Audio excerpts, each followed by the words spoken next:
everybody, and welcome back to my nursery. It's Misty with Kits to Kradles Nursery here, and today I'm doing a little bit of a different video. I've never done a Q&A video, and I thought I would do a little video for you guys answering some of your questions since it is now my 1-year anniversary on YouTube. We are getting ready to hit 5,000 subscribers, and I thought I would answer some of your questions because we have a lot of new viewers, and I thought that maybe you guys might have some questions for me or things you might want to know about me. And I have little Miss Rosalie here that I have painted, and she is available on my Kits to Kradles nursery page on Facebook. All of her photos and details are on there as well as on reborns.com. So if you're interested in adopting a little reborn baby, I do have one available. Usually they go very quick, and she's just taking her good sweet time finding a mommy, which is fine because I'm just gonna have to adopt her and keep her in my nursery for a while and cuddle and snuggle her. So I actually kind of get excited now when babies don't go right away. Every once in a while I'll have one that lingers in my nursery, and I am okay with that because I really wanted to get this sculpt and just see what it was like. I've seen this sculpt on other channels, and I really wanted to experience this baby in my nursery and in my collection, but I don't have space for a bigger collection right now. So we've got a lot going on in my home, and I've had to downsize just to this room here. So it's really hot in Florida today. It is up in the upper 90s, so I've got my hair up in a little bun just because it's just too hot. So if you see me sweating on this video, it's because I need to go to the mountains. So yes, I'm done peopling and I need to go to the mountains. So I have my perfect shirt on today, and I'm just gonna do some snuggles with this little girl, and I'm gonna answer some of your questions. So my video has only been up for about 3 hours, and I've already received a ton of questions, so I may have to do 2 parts to this video, but I'm gonna grab my phone and we're gonna get started answering some of these questions.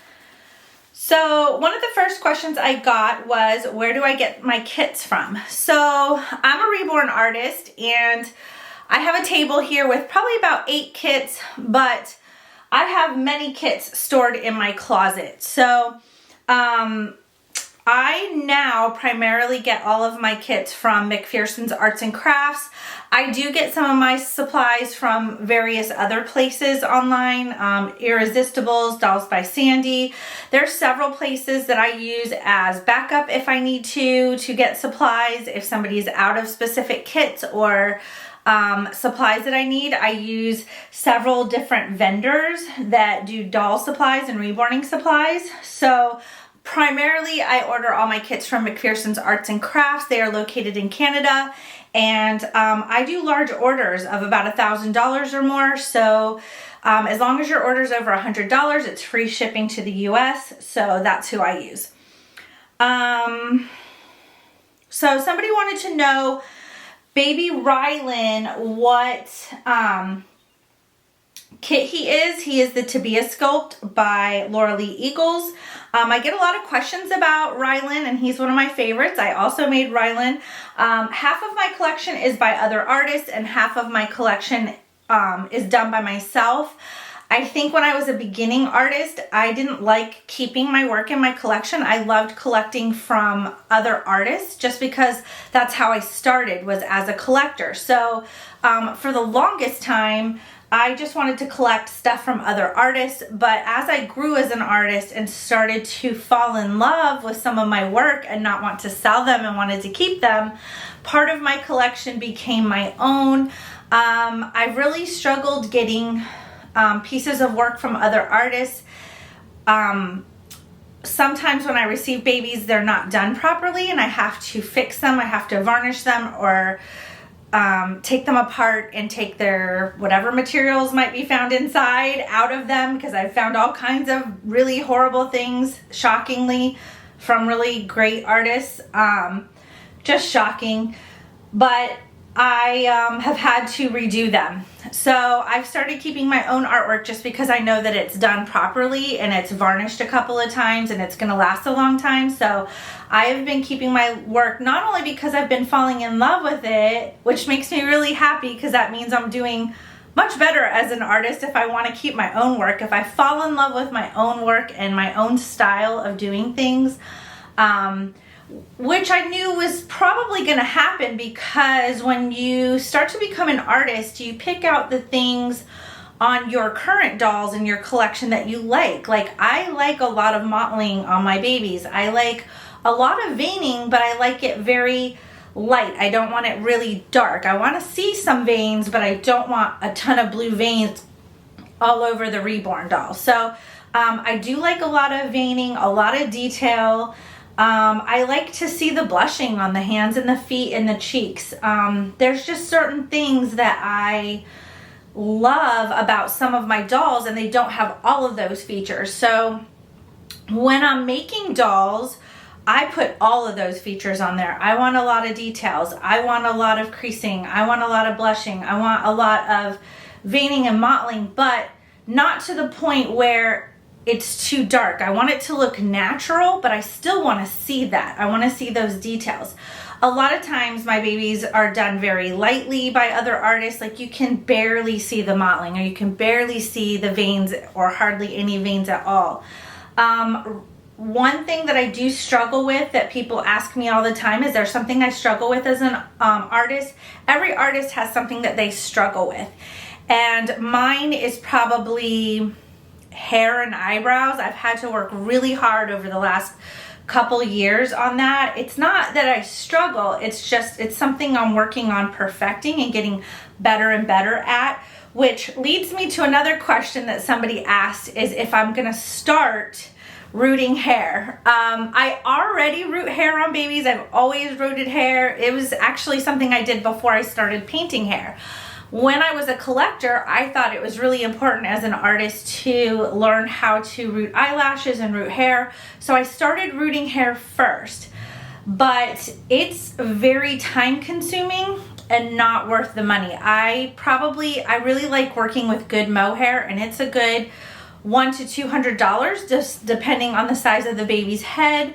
And I spend 50 hours painting a baby, but I will also spend an additional 50 hours rooting the hair.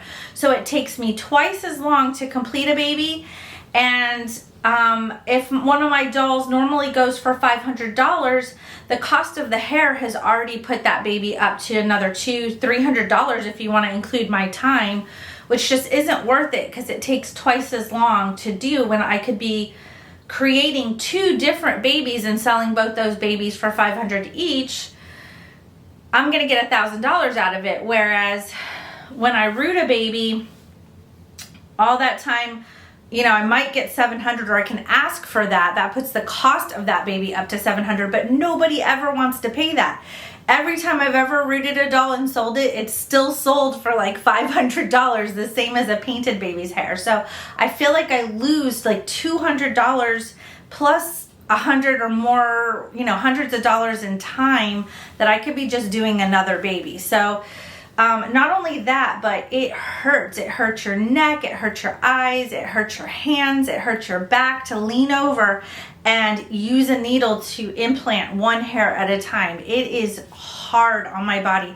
I'm not 25 years old, so the only time I will root babies is if it's my own. So if I think that it's a baby that I want for my own collection, and I think that I want it to have rooted hair, I will root that baby. But I don't always end up keeping them. I end up sometimes not keeping them and end up selling them, and then you'll find a rooted doll of mine up for sale.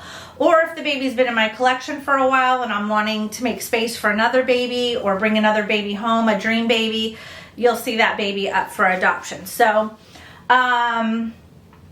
yeah, so that answers that question. Another question is, let me see if I can find another question. I'm new to the reborn world and I'm just starting to love certain kits but have not found a reborn baby yet. I love how you paint the hair on your babies, and I wanted to know, how long did it take you to get your reborn hair perfect? That's from Star. I think I just answered that question. It's taken about 2 years and it's still not perfect. I'm still always you're always learning something new as an artist. You're always trying to improve and perfect things or do something different. I like to try things differently. You might find my painted hair completely different on some babies because I'm trying out new techniques and new ways of doing things. Here's a question. Were you artistic before starting to paint dolls? Great question from Deanna. Okay, no. There is an artistic gene in my family. Every woman in my family, from my great-grandmother, my grandmother, my mom, my sister, my auntie, they are all artists. I have some nieces, my daughter. A lot of people in my family are very artistic, and I didn't seem to have that gene. I could paint a wall with a roller brush. I actually painted this room here. But this was as much as it got. Like, this was it. This was like as far as it went, as far as my artistic ability. I could make stick figures, you know. I couldn't even draw like pictures or anything. So I think what it was is I just needed to find the right canvas. I didn't have the right canvas, and I just happened to find it and just took off. And nobody else in my family can do what I do. So they've asked me to teach them, and they can't do it. They're like, no, we can't do this. This is not for us. You're amazing. We're never gonna get there. Like, it's just different. I needed a different canvas is all I can think of, and it just took off from there. So, but I've always had a passion for babies and children, so maybe that's why I've always loved babies, always worked with babies. I was a preschool teacher. I was a fire medic and delivered a baby in the field. It was my first baby, and that hooked me in. And then I wanted to become a labor and delivery nurse, and then I wanted to work in the nursery, and I wanted to work with pediatrics. So I've done all that. I've done NICU, I've done pediatrics. And that was another question. Somebody said that they thought maybe that helped me with my artistic ability, and you're right. It does, because I know the anatomy of a baby. I know exactly where the veins are. Unfortunately, I've had to start thousands of IVs on little teeny tiny babies, and that's the sad part of it, is that I do know exactly where all the major veins and arteries and things like that are. I know what babies look like at birth. You know, I understand where the capillaries go and the stork bite and the little, like I noticed with some artists, they like to do that little baby prick, like the you know, like the baby had blood samples done, and it always makes me crazy because they do it on the wrong part of the foot. They always put that little red dot in the wrong place, and it makes me crazy. There is only one part of a baby's foot that we will take blood from, and it's from the heel, and it's on the outside. We don't want to do it from the inside. We want to go where it's the meatiest, so you're going to want to put it right there. So just a helpful hint to any of your new artists out there, do it on the outside of the heel. Don't put it anywhere else. Don't put it on the toe. Like, no nurse would ever do it there. So there are things that do benefit me as far as artistically goes with these babies. If I do add some details, I know exactly where to add them and how to do it and what they look like. So that does benefit me a little bit. Somebody said, if a new artist makes a painting mistake, is it easy to fix? Not always. I've been really lucky not to have made any major mistakes, but weird things happen, weird things come up, not necessarily a mistake.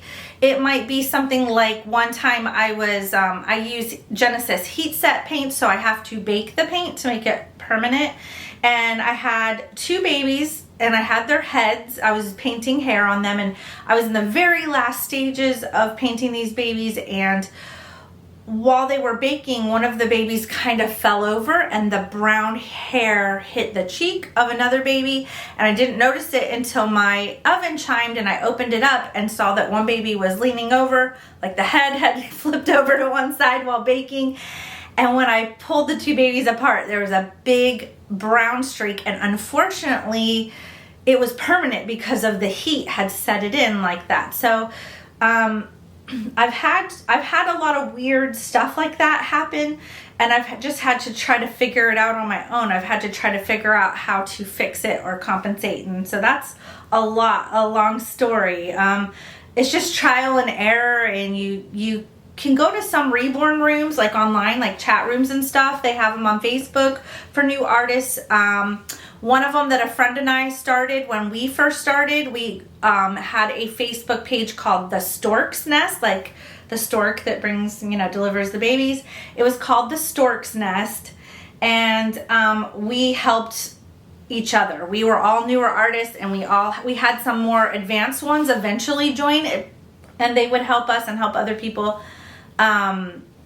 So yeah, you can find some places on Facebook, YouTube, and things like that. So just kind of keep an eye out there. If you're a newer artist, you can look around and ask in certain Reborn Rooms for help.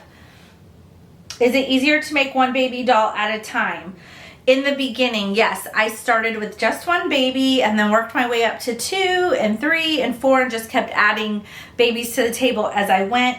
And now for me, being as advanced and being a full-time Reborn artist, I left my nursing career to do this full-time, which was perfect timing during the pandemic, so that worked out good.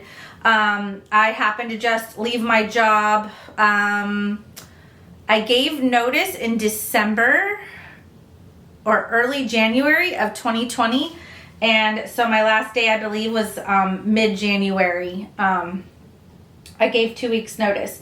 So now that I'm doing it full time, it's easier to do. You'll always see at least 8 babies on my table, because while babies are baking or drying, layers have to dry before I can bake. I can work on the other ones and do different things with them. So it works better for me to work with that many, but you have to work your way up slowly so that you don't want to get overwhelmed and not be able to remember what layers you've done on what babies and what things that you've done on them. So you don't want to get lost in that many babies. Somebody wanted to know how my turtle and bearded dragon are doing. They're doing great. Erwin is my bearded dragon and Bailey is my turtle, and they're healthy and happy. They're a lot happier now that they can be outside now that it's warmer. So I have outdoor enclosures for them, and they're loving it outside in this weather. It's perfect for them. Somebody wanted to know if I liked other kinds of dolls. Yes, I think because at a young age I was obsessed with babies, and I really wanted a younger sibling but wasn't able to have one. I got obsessed with dolls right away, and my mom was also a nurse, so I would always beg her when we would go to pick up her paycheck at the hospital. Back then you had to go pick up your paycheck, to take me downstairs to the baby ward so I could look in the window and see all the babies. I would always go with her if she promised to take me to see the babies. So I've always been obsessed with dolls. I always had baby dolls when I was really young. A lot of them were handmade, and then Cabbage Patch Kids came out. I was an 80s kid, and I loved those. Every birthday or Christmas, I would just beg and beg. And eventually I was able to collect 4 Cabbage Patch Kids, and then when I got into my teens, my sister got me into porcelain dolls, and my aunt would make porcelain baby dolls, and she made me a baby, and I'll show her on my channel. I still have her.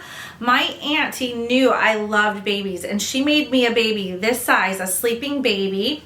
And it was made of porcelain. She has porcelain hands and a porcelain face, and most of her body is cloth and heavily weighted, almost like a cuddle baby. She's like a porcelain cuddle baby. So you have to keep pajamas on her, but I have her wrapped up because when people come over, they might be tempted to pick her up thinking she's a reborn, and her arms are very floppy, and her arms are porcelain. Her hands have hit her face several times, and I've been so afraid of somebody picking her up, not realizing she's porcelain, and breaking her hands or her fingers or cracking her face. So I have some plans for her. She's wrapped up and stored safely right now, but in the future, when I have some more space, I have some plans for her. So and I will be doing that. I also collected, when I discovered Reborns and realized how expensive they are, I collected Paradise Galleries dolls, Ashton Drake dolls, and then eventually, once I realized that this was the right hobby for me, I sold my collection of Ashton Drake's and Paradise Galleries dolls, and I bought my first Reborn. So that's how it all started. Really though, I discovered Reborns because I was trying to help moms who had lost children, or miscarried or weren't able to conceive, working in labor and delivery. That led me to researching some things and discovering Reborns. And I, of course, had a love for dolls already and was like, these are just incredible. They're so detailed, and they're just amazing. They're just so detailed. I just couldn't believe how realistic they were.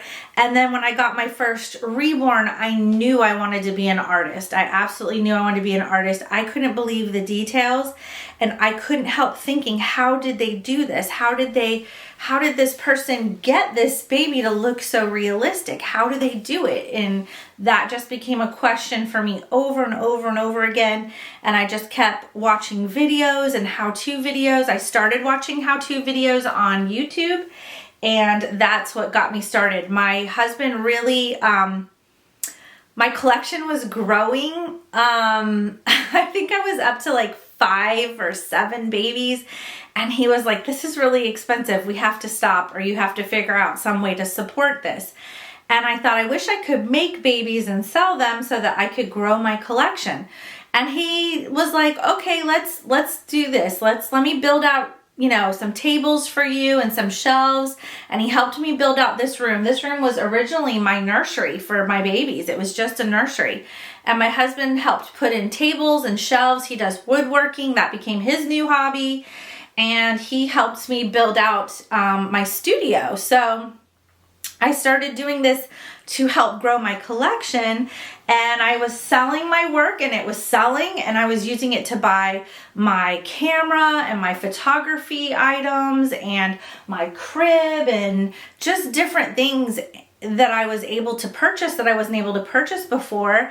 And it gave me the funding, making my own babies, to be able to buy babies I wanted for my own collection. And then I started to run out of space and was just selling my dolls to make income. And we thought, well, maybe we could take vacations with this, or, maybe we could put it away and save for things that we want, or put it towards retirement, or, we just thought this could become like an extra income. Well, at the time I was working a really time-consuming job, and the job that I was working was 5 to 7 days a week. And it was, oh God, I would get up, I would probably start making phone calls at 7 a.m., go out and start seeing patients before 9, and I would come home at 5 or 6, and then I would be charting all night long up until midnight, 1 o'clock in the morning. And I wasn't able to paint. I had no time. I was exhausted, and I wasn't able to do anything really. So eventually I talked to my husband, and I told him, I'm like, if I did this full time, if you think about it, and I saw how much my babies were selling for, I told him, I was like, if I could sell this many babies a week, if I could create and sell this many babies, I could be making the same income as I was as a nurse. And that's how this all started. So my husband was terrified of that. But he believed in me. He was like, okay, you really think you can do it? I don't think he fully 100% trusted me, but he did eventually say, okay, let's do this. Let's try it. We'll give it 6 months. We'll see what you can do. That's a whole nother long story. The pandemic broke out literally like 4 weeks into me working at home, and that got me to YouTube. Long story. That's a whole nother story. But I didn't think I was going to make it. I didn't think I was going to make it through this pandemic. I started doing YouTube videos. That picked up. So that helped me a lot. I was able to get a lot of subscribers and help with my income a little bit through YouTube. And I guess Biden bucks, I don't know, people started buying when they would get relief checks around holidays, things like that. It kept me going. I was able to keep going slowly and surely and got through. So things are much better now, and I'm still here and we're still going. So Do you have an artist that you aspire to be like while still keeping your own style? You know, I don't. I've never, I don't have a specific artist or anybody that I did have certain artists that I liked when I was collecting. There were a few artists that I really, really loved, but it wasn't like I was trying to be like them or do their work. When you start painting, you develop your own style and your own way of doing things. And like I said, my style was, how my style became what it was I took all the parts of Reborns that I collected that I loved, all the things about them that I loved the most that different artists did.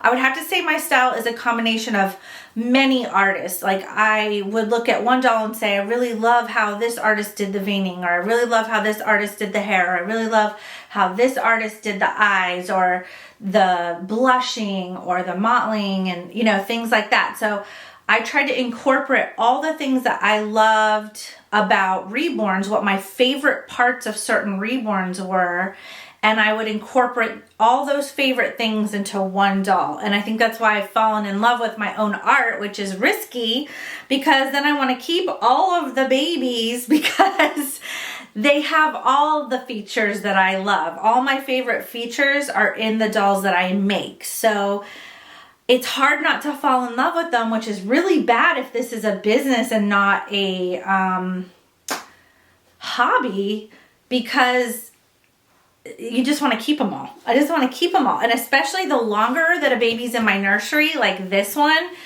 the more I want to keep them. I fall in love with them. I hold them. But all my babies, right down to the weighting, the way that they smell, the way that they feel when you cuddle them and hold them in your arms, I love for them to feel as realistic and heavy as a real newborn. I weight my dolls in a specific way because I know how the head on a baby should feel on a newborn. I know how the bottom should feel. I know where the weight should be distributed and how much. And it's how I like my dolls weighted, and I like heavy babies.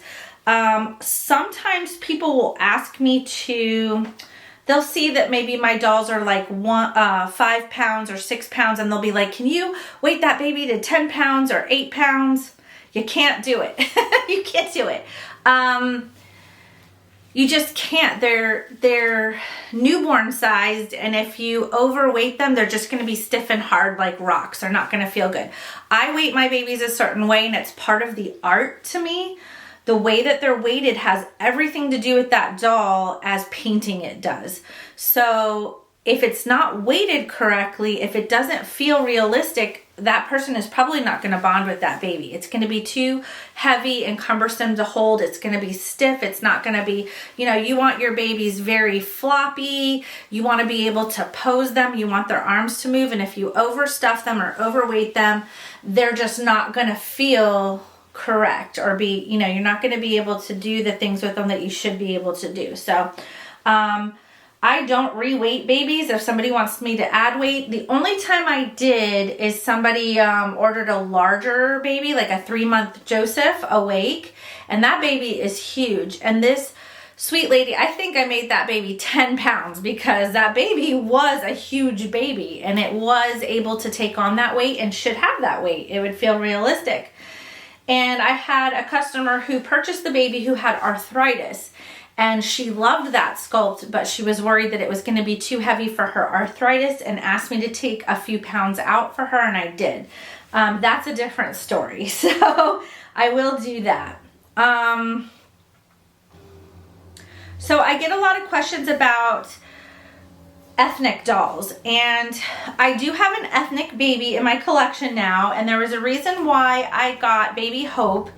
And Baby Hope I purchased from an artist that I loved the way that she did the work on that baby. And sometimes the best way to learn something, especially if you're struggling with it and you're trying to learn how to do something such as ethnic babies, it's a whole nother world. It's like starting all over again, like learning from scratch. It's going to take me a long time. I have everything I need to make ethnic babies, African American babies, biracial babies. I have everything I need. It's just, it's finding the time to learn it. It's like relearning reborning all over again. I have baby Hope, and I purchased her so the best way to learn is to see something in person. So I have baby Hope so that I can kind of look and see how colors are blended and how she was able to do certain shading and mottling under those darker skin tones, and how she was able to like if you're looking at a biracial or African American baby, their hands and their feet are very light in color, and their skin can be much, much darker than those parts of their body. So I just needed to kind of see, like, how did she blend those colors so it looks natural and things like that. So I'm working on it. I'm working on it. We have a very blended family. My sister, her children are not biracial, but she's always wanted a little biracial baby, or African American baby. She is like me. She has such a soft heart for biracial children and babies. They're just beautiful to us. They're so beautiful. My cousin, her children are all mixed, and they're beautiful. They're beautiful girls. She has 2 twin boys now, and they're the cutest little boys I've ever stinking seen. My sister and I are especially in love with my sister wants like an older toddler, and she wants lots of hair that she can braid and play with. I've had to tell her, though, you have to be very gentle, though, with a reborn's hair. You don't want it to come out. So I'm afraid I'm going to make this baby for her, and she's going to pull all the hair out, especially if I take the time to root it, because y'all know how I feel about rooted hair. So I'm not sure how that's going to work out, but my first baby will probably go to my sister that I make, because she's been asking for one for a very long time. So that is it for the questions for now. This has been a super long video. If you guys have hung in there for this video, congratulations. There probably will be a part 2 if you guys want to see a part 2. So for now, I don't know how long little Miss Rosalie is going to be here in my nursery and on my channel. So everybody say hi to little Miss Rosalie. And if you're looking for a reborn, like I said, you can find her on my Facebook page or on reborns.com, Kits to Cradles Nursery. And hopefully this won't be the last video with her. I'm loving her so much. But I kind of do want her to find a mom, so I don't keep her. So it's a love-hate relationship with my job. But she is super sweet. I love how her little legs curl up. Look at how her little legs curl up. She's so cuddly. She is a cuddle bug. I absolutely love this beautiful baby, and I love her outfit. It goes so well with her kit name, little Miss Rosalie, with her little rosy butt. She's so sweet. But I'm gonna love on her and enjoy her while I can. And I am hoping she'll find a mommy, but at the same time, you know, I'm in love with her. I'll be her mommy for now. So I'll see you guys on the next video. You guys leave a comment down below, and I'll see you next time. Bye, guys.